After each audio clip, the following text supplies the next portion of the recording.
Minsan, ang busy ko at ang dami kong ginagawa sa buhay. But hindi nangangahulugan na hindi ako nagkakaroon ng oras or panahon sa pagre-relax or pagdadivert ng aking attention sa mga bagay na aking pinagkakaabalahan. Yung pagiging busy ko ay yun yung mga panahon or pagkakataon na umaalis ako sa aking comfort zone. Ibig sabihin nito, ito yung mga pagkakataon na nagkakaroon ng pressure sa aking sarili na mayroong mga sacrifices or mga struggles na pinagdadaanan.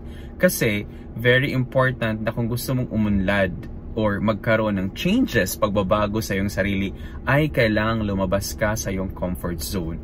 Yung comfort zone mo ay yan yung halos ginagawa mo araw-araw na ayaw mong ma-stress, no? Gusto mong nakarelax lang. Pero tandaan mo na kapag nasa sitwasyon kang ito, ay wala ka ring aasahan na pagbabago. Yung mga nagkakaroon ng mataas na